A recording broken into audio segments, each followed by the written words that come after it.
In 2019, a movie was released that made a surprising impact on culture.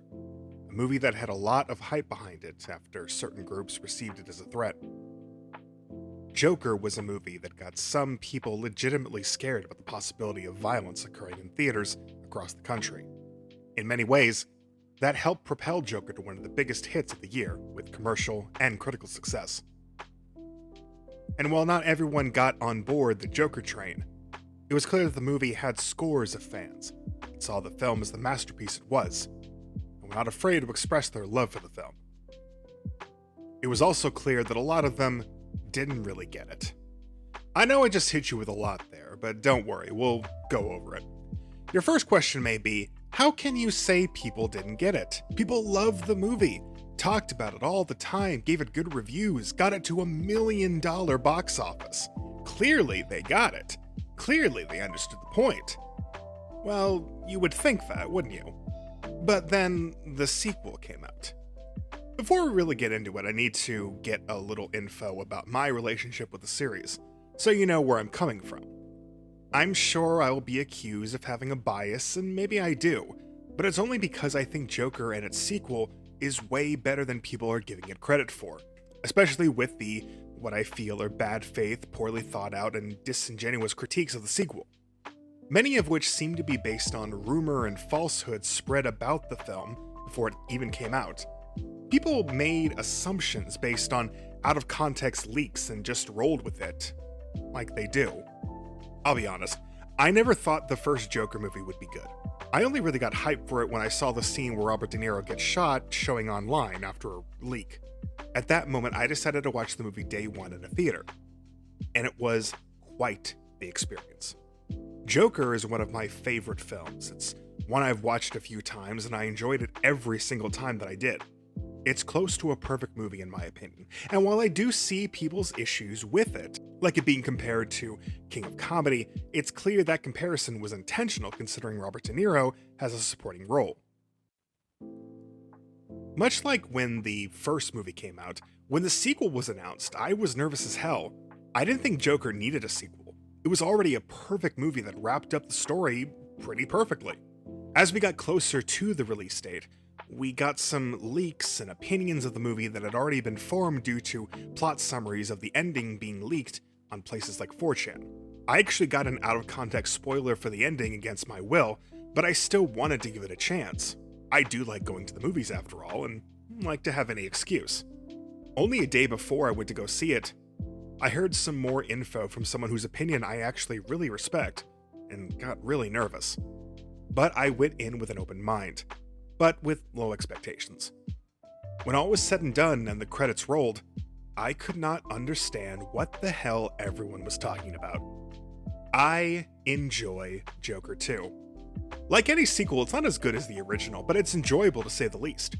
But it's painfully clear from almost everyone I've seen online talking about this movie that I'm in the minority.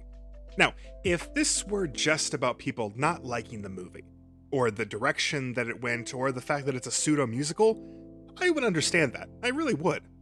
But from a lot of reviews and critiques I've seen, this isn't really the case. In this video, I hope to go over some of the common complaints of the sequel and show that it's mostly coming from viewers who either weren't paying attention or not really wanting to, as well as dispelling a few rumors surrounding the production/point of the film, as well as giving my own thoughts on the film to make sure it's not just me bashing other creators. That being said, this is absolutely, positively the worst Joker 2 review I have seen as of yet. While doing my research, I wanted to watch some video reviews and impressions, basically the first thing that would come up when you would search for the movie, specifically a review of it. One of the first videos that I found was from Desperate of Atrim. I've seen his stuff pop up here and there, but I mostly avoid it because it seems like your typical anti-woke reviewer. He seems to have a foot in with Mahler and the Critical Drinker, so that's not too surprising. He also has a really grating voice, similar to something like the Critical Drinker. Before we get into our post-mortem on Joker 2, a brief announcement. I recently passed 100,000 subscribers on this channel. I want to take a moment to say to everyone who has subbed, watched, commented, liked, and shared the videos. Fuck you! I'm not sure if that's a put on or his natural voice, but it sounds really unnatural and really off-putting. He also tends to do a lot of bits that serve as padding to make the video longer, and does this annoying thing where he brings up other tired properties that have no place in the review about Joker. Seriously, he finds multiple opportunities to mention Game of Thrones, Acolyte, Last Jedi, even Cats for some reason. Because those were things that other people hated before, so if he mentions them in relation to Joker, then people will know that they need to hate these like they were supposed to hate those other things. But anyway, let's get into some of his points, because they're a reflection of a lot of what I've heard parroted a few times around in other places. I'm gonna skip most of his bits because they're all pretty cringe and unfunny. I want to finish this video with a confession. I have a rule on this. Oh my venti half milk quarter non-fat extra soy split quad shots half decaf regular no foam whip Splenda raw vanilla syrup short sprinkles cinnamon pumpkin spice latte. A lot of P. Diddy jokes for some reason. He starts off his video with an intro that repeats a lie I've heard a lot of times with a lot of other reviewers, and on other various social media platforms like Twitter. That the movie hates its audience, and especially anyone who sympathized with Arthur in the first movie. Joker Folie Deux despises its audience. It hates the fans of the first movie and wants to punish them for sympathizing with Arthur Fleck because you're not supposed to sympathize with, talk about, or really even acknowledge lonely men with mental health problems languishing in pain at the bottom of an indifferent society. This will come up again later on, but I might as well mention it. There is absolutely, positively, no evidence to suggest that Todd Phillips made this movie or structured it in any way to address, correct, or admonish fans of the original. I've seen a few screenshots floating around that seem to be interviews where Todd himself has said this, but all of them seem to be fake. Pro tip, if you see a screenshot of an article with no link and it cuts off the website that it's supposedly from, it's usually fake. He also makes a comment about the filmmakers wanting to punish the audience because you're not supposed to sympathize with a lonely man with mental health issues languishing in pain, which is a comment that will be funny in retrospect when we get to his next point. He starts right off the bat by discussing the Mr. Puddle's courtroom scene, which is a consistent point that even reviewers who seem to hate the movie say is actually a good bit in the movie. But ever the contrarian, Despot needs to let everyone know that this scene isn't good, actually. I don't care if this take gets me cancelled. I don't care if I lose subscribers over this. I'm coming out and saying it because it needs to be said. Which I guess I have to applaud him for bravely reviewing a movie on YouTube. I'm sure your medal's in the mail or something. I should mention that because this video was somewhat rushed and wants to stay as advertiser-friendly as possible, the video contains no actual clips of the movie with sound showing the full context of anything he's talking about, meaning that the criticism that he's showing of the scene or really anything else don't actually show the scene to relate to the points that he's making. I will, in fact, be showing that context here because I don't care. He says that the Mr. Puddles scene is pointless because it's just a recap of what we saw in the first movie. But let's see the actual context of the scene. By this time, Arthur has been getting close to the edge of fully embracing the Joker persona that both Lee, played by Lady Gaga, and his adoring fans outside want him to be. He just recently caused a riot in Arkham, and is riding high on the power trip that gave him. He fired his attorney and decided to represent himself in his trial for the murders in the first movie, coming to the trial in full Joker makeup. He's starting to see himself as the hero of the story, and that his actions were not only justified, but they were good actually. And that's why the Mr. Puddles scene is important to the story. It's not just something to recap what happened in the previous movie, or to tell the audience how to feel. It's also to start to communicate to Arthur that his actions have consequences to the people around him. Despot says that at the start of the movie supposedly doesn't want you to sympathize with a lonely man with mental health issues, but then says that the audience doesn't care about a lonely man going through a clear mental health crisis by seeing a man he knew murdered in front of him. The Mr. Puddles courtroom scene. In the scene, Mr. Puddles, a former colleague of Arthur who witnessed Arthur murder Randall, is being cross-examined by Arthur about the murder. The scene has been called emotionally powerful and the only compelling courtroom scene. It is neither. It's boring and pointless. Like the rest of the movie, the scene relitigates the events the viewer has already seen in the first movie, or presents information the viewer doesn't need or want to know. He also has a weird comment about how the original scene showing the murder and Mr. Puddle's reaction only takes up 30 seconds of the original, while the courtroom scene takes up to 8 minutes. In the first Joker movie, Arthur's murder of Randall and Mr. Puddle's reaction to it takes 30 seconds. Joker 2 spends 8 minutes describing those 30 seconds.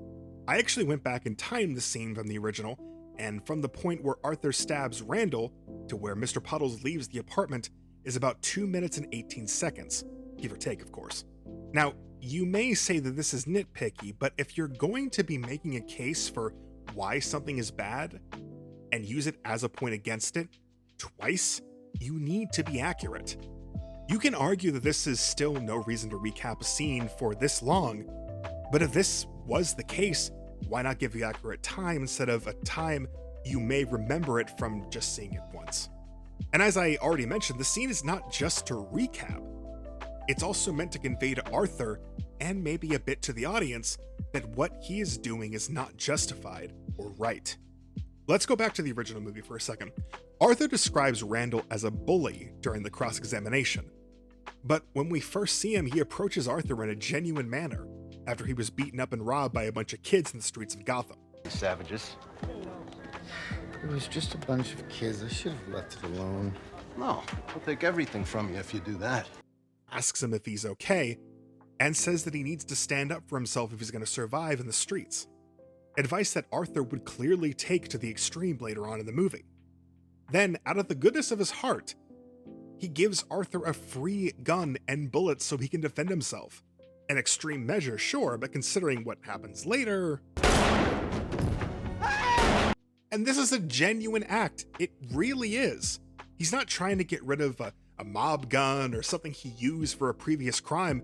He just had a gun and wanted to look out for the weird guy that we worked with. The second Arthur gets the gun, he fires it off in his own house while trying to look cool. Him. You can see that the happiest men. Then drops it in a children's hospital, which ended up getting him fired. The worst thing Randall did was throw Arthur under the bus after he was caught with a gun, lying and saying that Arthur tried to buy one off him. But hey, it's not like Randall was setting Arthur up to be fired. He was just covering his ass because Arthur did something incredibly stupid and he didn't want to get dragged down with him. But I'm sure after going through the depression of losing his job and suddenly riding high off of killing 3 people and having sex with his fake girlfriend, Arthur probably got it into his head that this was all some big conspiracy against him. Arthur was never in the right. His anger was justified in some way. Society had failed him in some regard, but he wasn't blameless. He messed up. He chased a dream that he was not equipped for or good at. Granted, he didn't have any opportunity to improve much about his life, but a lot of what held him back was his insistence to get a job at entertainment to feed his narcissism and his need to be loved. Society failed him by not being able to provide him with the meds that he needed and gave him no means to get them again, except probably by paying. But he also shot and killed people. I know I'm getting a little off topic and focusing a lot on the first movie, but this is another point that comes up with Despot and other reviewers. Arthur should 100% be charged with murder. This is not in dispute. He has no case for self-defense. Okay, actually, let's break that down a bit. In the scene on the train where he's getting beaten up by the Wall Street punks, he could argue self-defense with the first kill. It's a bit of a stretch, but maybe you can make a case for the second kill. It's the third one where his case really falls apart. First off, the third guy was already fleeing, at which point Arthur shoots him from behind, hitting his leg. At that point, Arthur chases after him and shoots him in the back.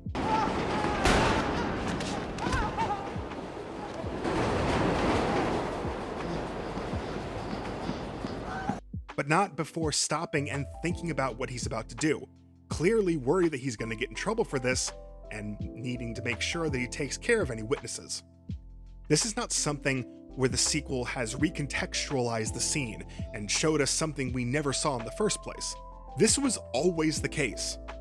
Arthur was never a true folk hero. People thought he was because they didn't know the context, but he was never a hero. He gained a movement because people saw 3 rich guys killed and assumed they had it coming because they hate the rich. There is a feeling in the movie that this revolution of sorts is already sort of bubbling, and this just so happens to be the straw that broke the camel's back. Arthur did not mean to do this for anyone but himself. He's not a symbol or a hero, but he has made one completely against his will. I'm bringing this up because Despot and a few other people seem to think Arthur should have been a leader of some kind. Despot specifically seems to think that Arthur was justified in the murder, and he should have told the jury to fuck off. Stand tall, man! Tell them they can fry your ass so crispy that it would take P. Diddy's baby oil collection to rehydrate it. You'll never apologize for standing up to a society that treated you like trash. You do regret shooting Murray because the man wasn't worth the bullet you sent through his skull. Come on, Arthur, man. In the immortal words of Dustin Hoffman's Hook, Come on, explode out of there. Stop the charade. He actually portrays Arthur rejecting his Joker identity as bitching out in court. a dark foreshadowing of the anti-climax to come when Arthur bitches out in court, rejects the Joker identity, and begs to be allowed to suck the DA's cock in a public display of contrition. He even promises to swallow in exchange for a last meal consisting of the mayor's shit. This shows me that Despot did not get what was happening in this scene, which I really think is the case because he didn't even mention the now famous off-screen rape in the movie, which is weird because I assumed that he would be all over this with some sort of anti-male propaganda or something. But maybe that was the point where he went to the bathroom or something, who knows. A lot of people didn't seem to get what was going on here, but we'll go over that a little bit later. For now, let's just get to the last big set piece of the movie to reflect on why Arthur growing into some kind of leader of men or crime boss goes against the original movie, and why people who think that are just wrong. In the first movie, Arthur was someone who was clearly not raised well, and this messed him up in a lot of ways. This gave him a self of entitlement that drives him through the entire movie. His mother was a big part of that, smothering him for much of his life and clearly never letting go, making it so she has to be taken care of by Arthur and supported by him in his apartment. There was also the lie she told him about being the secret son of Thomas Wayne. This bolstered his sense of entitlement more, leading him going straight to Wayne Manor to confront who he thinks is his brother, little Bruce Wayne, and then later confronting Thomas in person in a restroom. If you watch the scene, Thomas is 100% in the right and acted exactly how any father would. He's not portrayed as being anything more than a cutthroat businessman, and a man who would have clocked the shit out of some weirdo who approached him in a bathroom before basically manhandling his son. But later on the Murray show, he still shows to hold a grudge for Wayne, because no one is civil anymore, and Wayne can't imagine being someone other than himself. Remember, he's upset because Wayne yelled at him and punched him for fondling his kid. And let's talk more about that speech. This is not me in any way saying that the final back and forth between Arthur and Murray is bad. Far from it. It's a great piece of writing and acting from both parties. But the scene has been memed so much, especially the You think that killing those guys is funny? I do. And I'm tired of pretending it's not. and of course the final shot to the head, that people think the whole scene is some grand statement, when really it's the rantings of a child mad at the world because it won't give him the attention he thinks he deserves. His real beef is not because of some social failing. It's because he's mad people care more about 3 Wall Street douches dying than about him. It's no wonder that the incel comparison came in, because this is classic Elliot Rodger behavior. Not to say you still can't relate to Arthur and his struggle, but at this point you need to have realized he has snapped, and we're just waiting to see what he'll do next. He already killed 3 people, smothered his mother, and is planning on just killing himself on live TV. He would have gone through with it too, but Murray pushed him a little too much. Speaking of, Murray's crime was simply being a TV host. Sure, he made fun of Arthur, and that's kinda not cool, but it's not any different than the countless content we see on TV and the internet every day. He then ends up goading Arthur to try to get him to explain himself. But he was right. Arthur was nuts and deserved to be punished for what he did, and that his logic is flawed as hell. Again, this was never about starting a movement. People make the case that he fully embraces the persona at the end of the movie, where he sees the crowd. But this is more about his narcissism. He's just happy people are paying attention to him and dressing like him and happy to see him. And again, this is not some kind of new interpretation that the sequel came up with out of nowhere to try to make people hate the first film. It was always there. Even near the end of the movie where Arthur has just shot Murray, he's not able to have his big closing scene before he gets cut off by the camera. Good night. And always remember, that's... This was a long way to go to explain why it never made sense for Arthur to embrace some kind of mob boss mentality or to be some kind of leader. It was never his place to be one.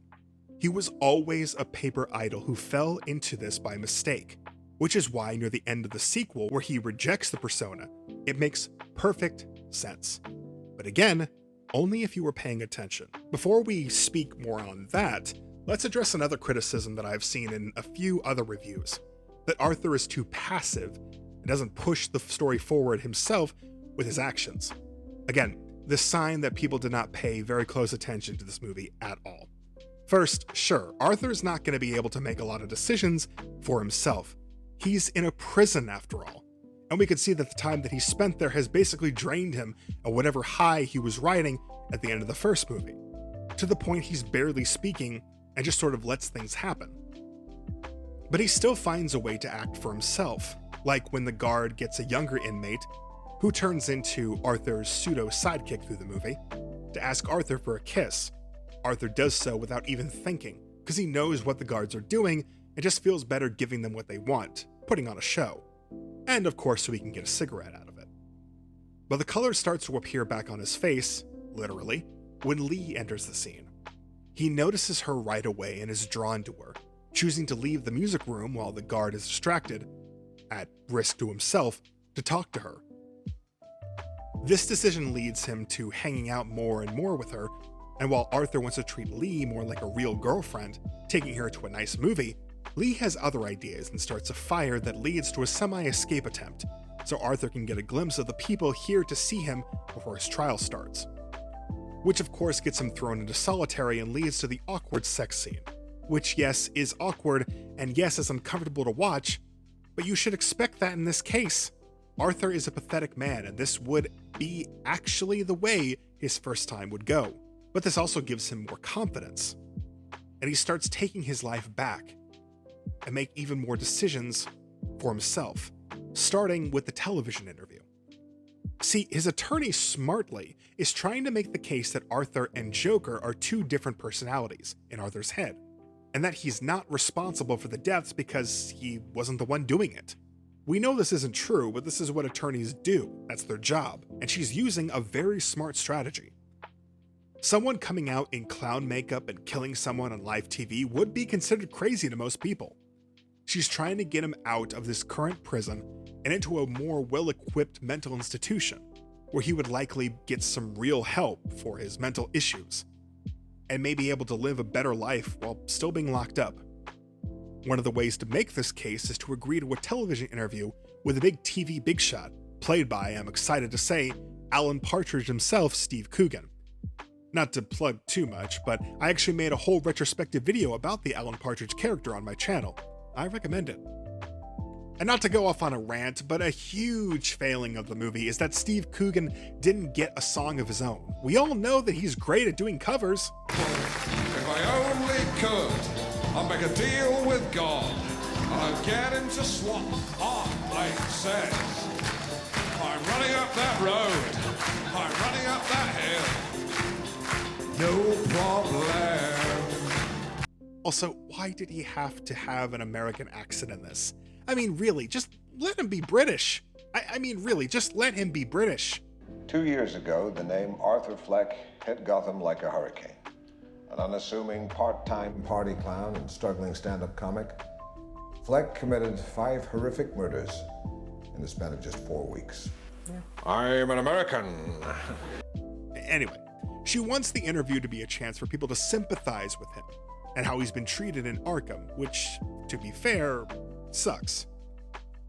But he makes the decision to essentially tank the interview when the reporter tries to poke holes in the, remember, false narrative that Arthur has split personality and is not responsible for his actions.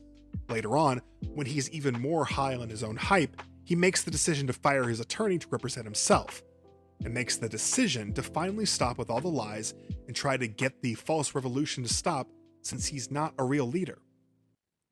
But I really think the despot has his own issues to work out, because he really does not understand any of this.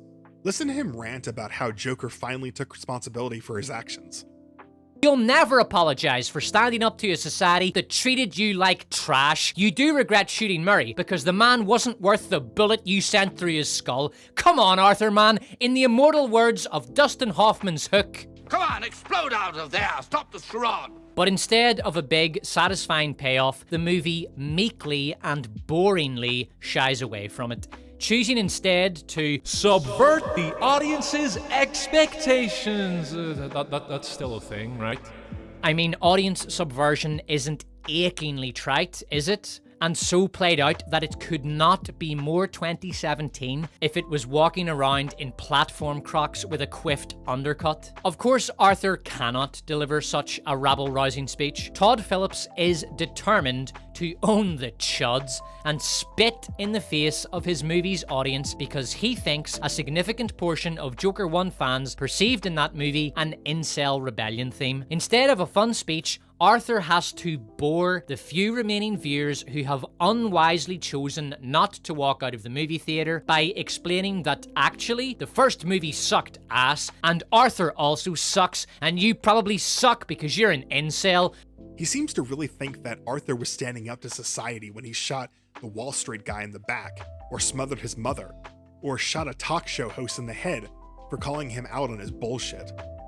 And what's worse is, after this, he attributes it, once again, to Todd Phillips wanting to own the chuds and spit in the face of the audience. When really, Arthur is just broken by the events of the film, and not just that one scene. Alright, we need to talk about it now. The one scene that freaked everyone out. After firing his lawyer and starting a sort of prison riot among his fellow inmates, Arthur is confronted with the evils he did and the people it affected. First by his fake neighbor girlfriend from the first movie, who describes him stalking her and breaking into her apartment. Then by Mr. Puddles, describing how the incident traumatized him. I couldn't do anything that day. I felt so small. It's reminded how powerless I really am. Do you know what that feels like, Arthur? You were the only one at work who never made fun of me. You were the only one who was nice to me. Joker responds to this by first lashing out, by getting upset that he wasn't able to watch him on The Murray Show. I was the only witness. They kept me in there all night. Isn't that convenient, Mr. Puddles? You didn't see the show. You didn't see anything I had to say. I can't believe it. To saying he's no different than Murray. To those goddamn fat, stupid guards at Arkham that think that they can treat me like trash. But I will no longer allow you or you or you or any of you to keep me down. I am free. Even now, when confronted with all this, it's all just about him. Maybe no one was, because nobody knew I existed. But look around, look at all these people, everyone outside, these cameras. Who do you think they see, Mr. Puddles? Joker. Even when he refers to the movement, the people here to support him, it's not about starting something. It's the fact that they're here to see him, and that it's all about him. And as I pointed out previously, this is no different than his motives in the first movie. This was not about standing up against society, about the horrors of Wall Street, or the millionaires taking advantage of the common man. All that mattered is how it affected him personally. And if other people got hurt, it didn't matter. Okay, I think I might understand that you did this to start a movement, to become a symbol. Come on, Murray. Do I look like the kind of clown that could start a movement? I killed those guys because they were awful. Everybody is awful these days. It's enough to make anyone crazy. Okay, so that's it. You're crazy. That's your defense for killing 3 young men? No. They couldn't carry a tune to save their lives. Oh, why is everybody so upset about these guys? If it was me dying on the sidewalk, you'd walk right over me. I pass you every day and you don't notice me. But these guys, what, because Thomas Wayne cried about them on TV? But something Gary says at the end seems to break through to Arthur, even a little bit. And he gets a bit of recognition that maybe he was hurting other people, like others had hurt him. After another musical number where Arthur seems to be at his peak, on top of the world, and seems like he'll actually have a chance to get off scot-free, he's returned to Arkham, where the guards are not happy about the comments he made about them, or the trouble that he's been causing lately. He's beaten up, and it's implied that he is raped. We've never gotten true confirmation that this actually happens, and I would need to wait for any commentary from the director to prove, but let's say it is that way. Many people made the joke that this was the point where Arthur was broken. That in the future, all Batman would need to do is rape Joker to get him to stop being the Joker. But they never account for what happened afterwards. After the incident, Arthur is dragged back to his cell. When he does, his sidekick, which has been established in the movie as a hanger-on and someone who respects Arthur for what he thinks he's doing, sees what the guard has done to him and starts to make a scene. The main guard, still hot from dealing with all the Joker BS, chokes the kid, and takes it too far, and ends up killing him. Are they coming now? He's up, Jay. Let him go. He can't breathe. Guys, shut the fuck up! Leave him alone! Shut the fuck! Jackie, take it easy. Up!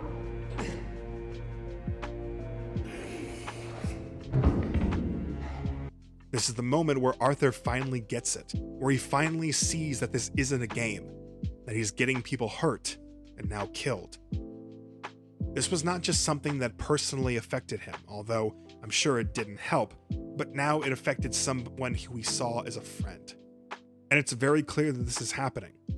There's no reason why this scene would have even been here, let alone linger on it for so long if it wasn't the point. Honestly, the fact people are not getting this is really frustrating because, look, I don't want to say that people spreading this discourse is the reason the movie bombed, but I'm sure it didn't help. Despot's next point concerns the ending, which we're already deep into spoilers and was one of the first things people knew about the movie anyway, so screw it.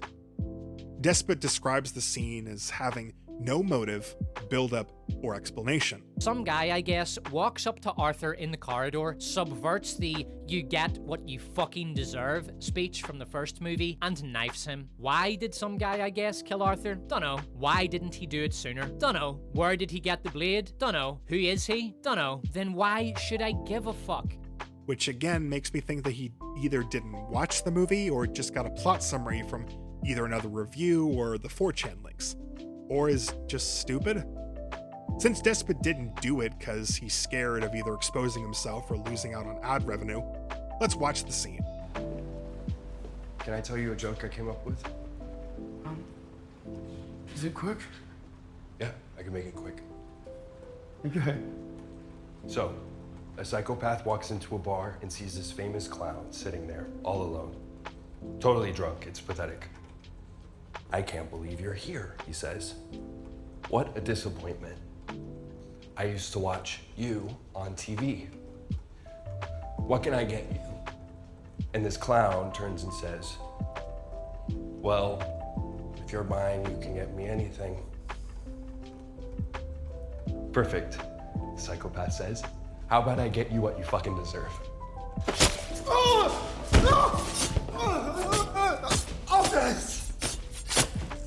So the clear motivation is to relate back to Arthur turning his back on the movement that made him their mascot, a movement he didn't start and didn't really want anything to do with outside of selfish means. When he does this, his supporters, including Lee, walk out of the courtroom. Soon after, the jury finds him guilty of those crimes, and he is about to be taken away when a bomb goes off in the courtroom. Despot describes this scene as having no build-up either, but I mean, come on. There has been a mass of people outside the courthouse throughout the entire trial, and it's clear that they were crazy enough to do something to get him out of there if the verdict didn't go their way. I mean, this is the same group who trashed the city after Arthur shot Murray. It's not out of the question that this could have happened. Arthur escapes, I say that in quotes, but really he just sort of stumbles out of the courthouse and is confronted by two supporters, who he tries to escape from since he realized how crazy they are. When he does, he makes his way back home. Desperate, in another show that he didn't pay attention, thinks that he knows to find Lee on the famous Joker steps because the script told him to. Gaga, who he figures is on the steps from the first movie because the script told him so. How does Lady Gaga know the significance of the steps despite Arthur never telling her? The script told her.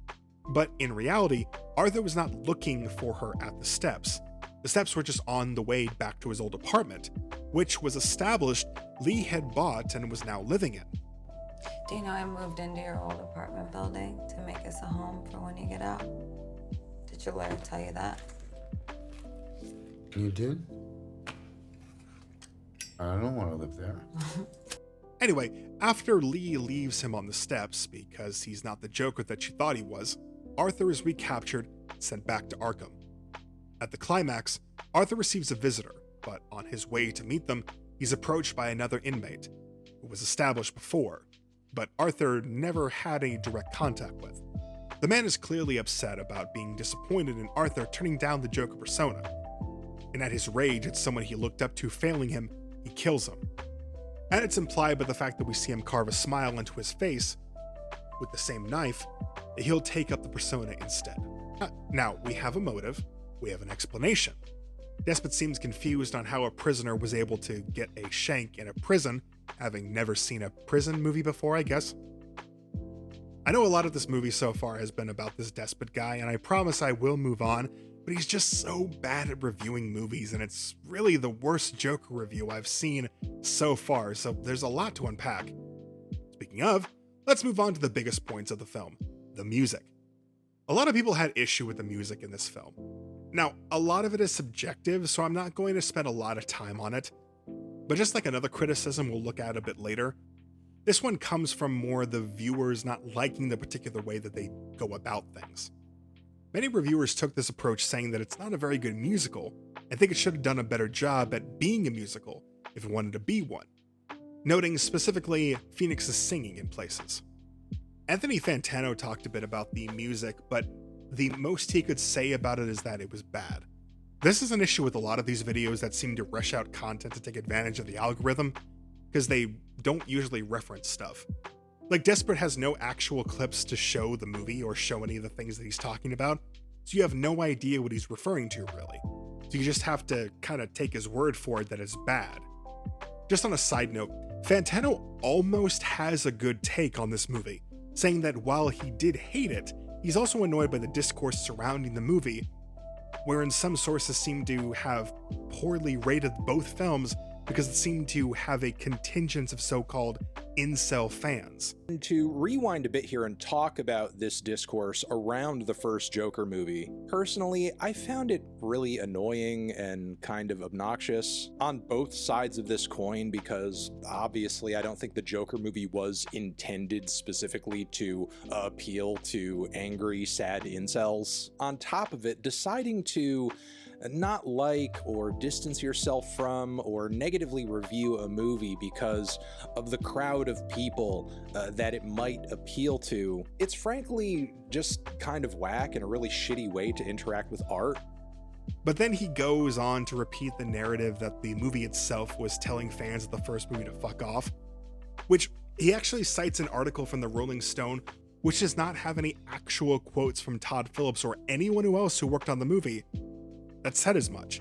It's just based on the writer's own personal interpretation and assumes it's gospel. He also cites on screen another article from IGN that specifically says Joker 2 was not about addressing the fans, so I don't know where he's getting any of this. Maybe he uses an editor and they're having a laugh at him. But it just paints the rest of the video in a poor light because he's clearly coming at this from a warped perspective from the get-go. Getting back to the music, the subject of Phoenix's singing is brought up a lot.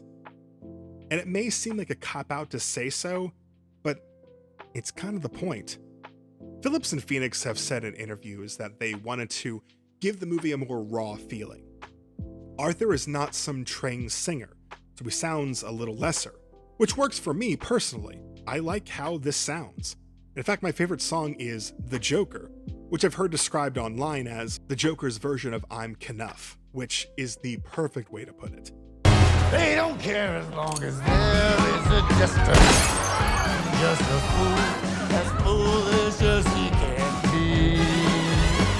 There's always a joker. That's the rule!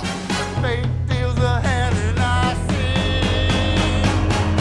see. Many others have said that the movie does not feel like a musical, which seems on point because it's not. It was not pitched that way in any interviews, which again, I know seems like a cop-out, and I will admit that. But they were trying something here, and in my opinion, it worked. If the discourse around the movie was just, hey, it was a weird choice for them to make this a musical, then it wouldn't really be such a big deal to me, and I probably wouldn't be making this video in the first place. But to make sure I get in another response to a Despot point, he also makes reference to the fact that he's not a fan of Phoenix's singing, which is odd, because he also uses footage of the Arkham series in his video a lot. So I'm gonna play a little clip of Mark Hamill singing as Joker in Arkham Knight. Take me on home to the asylum. Never alone in the asylum. Anarchy ruled, it was wild, but through it all you never smiled. Joke's on you, I'm in your head, so look who's laughing now. Now, hold on. Am I saying this sequence is bad? Of course not. What I'm saying is that Mark can hardly be described as a good singer in this scene. He talks, sings a lot, and his voice is just not all there. But that is the point. It's still a fun scene. And this is why I don't begrudge a lot of people for not liking the musical segments, like I said, because it's all about your own personal tastes and preferences. It just seems like a lot of the points about the music are being over-exaggerated because people feel like it's an attack on the fans for whatever dumb reason in their heads. I enjoyed the musical bits for what they were. I got them, I understood them, but not many people would. I get that, which is why I'm going to be moving on from them. It's not a big deal to me, but I can understand people's dislike of them. I just think some of the takes are way overboard in the hate, like the covers are somehow degrading the work of the originals. Moving on from Despot, because honestly I'm tired of watching his video for this, I wanted to touch on another point that Jeremy Johns made in his video because it kind of reflects something many others have expressed about Joker. It really feels like Jeremy, Despot, and others like EFAP wanted the movie to progress Arthur closer to a version we've seen in the comics. Someone who would be more of a gangster type, someone with a plan who would deliberately cause chaos and stand up to society. The problem with that is it was never Arthur. This is why I came at this video with the premise that people didn't understand the first movie. I think the issue is they related to Arthur a bit too much, or just remember the movie more in the sense of internet memes than the actual movie. Arthur is pathetic. Arthur is a loser, and society did fail him to a point. But the point of the movie is that none of it justifies what he did. The movie is a cautionary tale. It's about what happens when a sad, lonely man is ignored and pushed, but it is as much on Arthur as it is on society as a whole. Arthur approached every situation in the first movie for purely selfish means. Granted, because of his upbringing and what happened to him, but they were selfish nonetheless. Arthur Fleck's Joker has been used as a symbol for various protests and political movements. It almost reached the amount of cultural impact as the V masks from V for Vendetta, but at least V is specifically a message about going against the government. Joker is not. This may be a hot take, but using the first film as some revolutionary message or anti-government what's-it is the wrong way to view it. While it does have a message of what can happen when society lets some individuals slip through the cracks, it's not an endorsement of vigilantism. It does not show what happened at the end, but the movie is good. This shot of Arthur seeing the throngs of rioters and seeming to embrace them is more about him finally having an audience that will listen to him, no matter who they are. Not to mention, in the same scene, we see a random Joker clown accosting Thomas Wayne and shooting him before repeating the line, "You get what you fucking deserve." No, pal! Who, remember, Thomas Wayne's biggest crime in this movie is just being rich and being protective of his son. The clown also shoots Martha Wayne and steals her pearls in an act of petty theft to both add insult to injury and to replicate the origins of Batman. I'm not sure if there ever would be a proper Batman in this universe, but if there is, it would be an early example of people hurt by Arthur's actions. This is not a revolution shown in the ending. This is a riot, perpetrated by angry people. Angry for good reason, maybe. Life is difficult, but rioting, looting, and random killing is never the answer, and the movie never portrayed it as anything but the bad end. Again, this is not some new interpretation. This is not something the sequel retconned because the wrong people liked the first movie. This is a classic case of people not getting it, which is ironic considering one of the biggest memes to come out of the first one.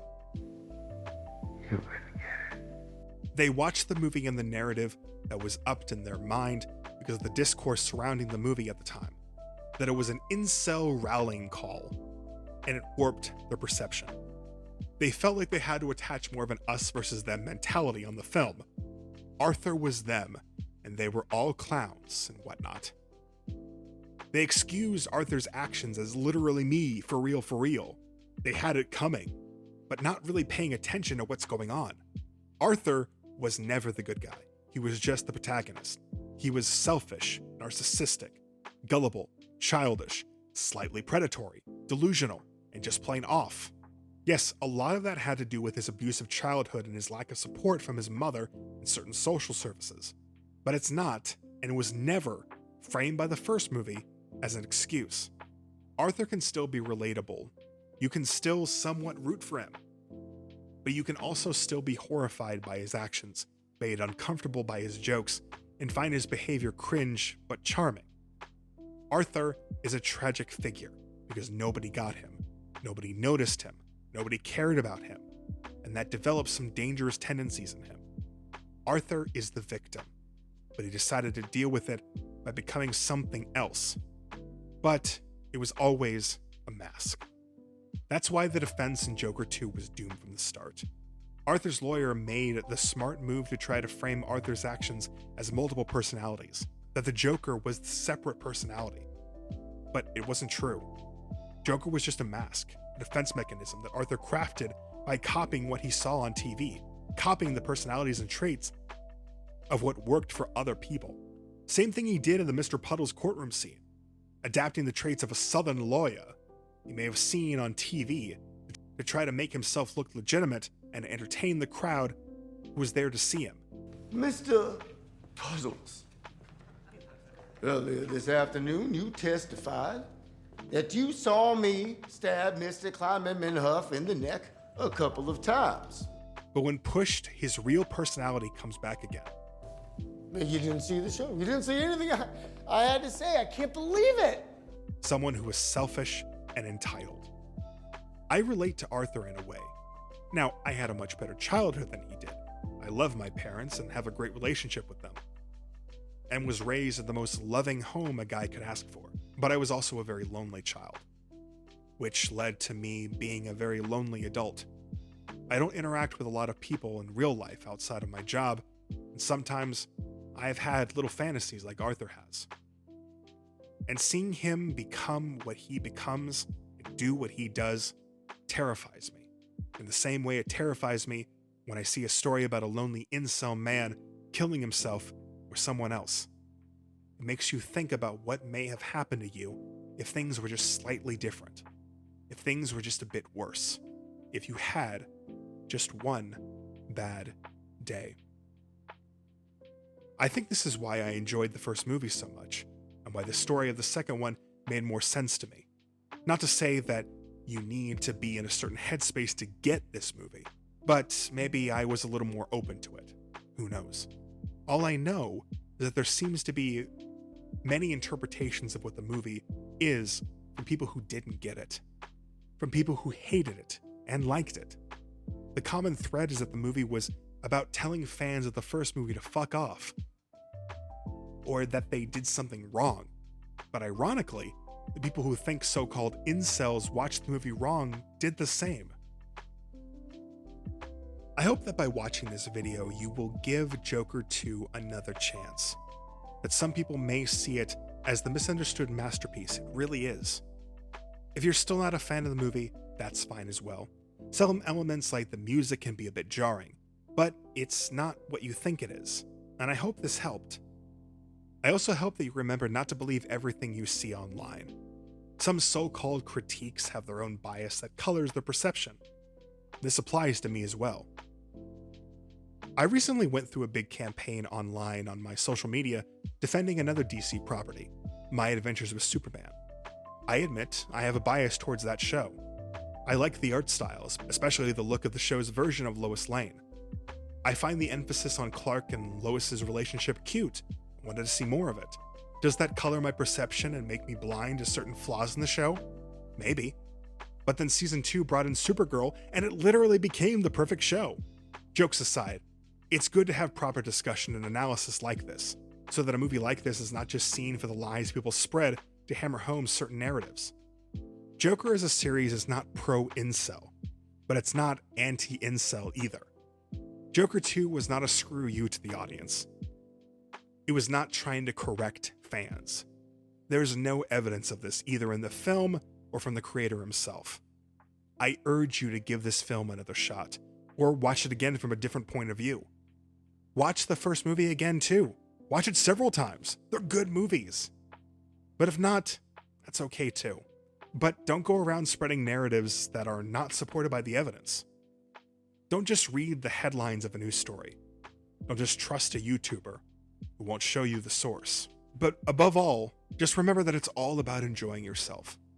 Movies are supposed to be enjoyable. There are plenty of things to hate that can be enjoyable too, but you don't need to make stuff up to do it. This is The One Nerd, and remember, that's life.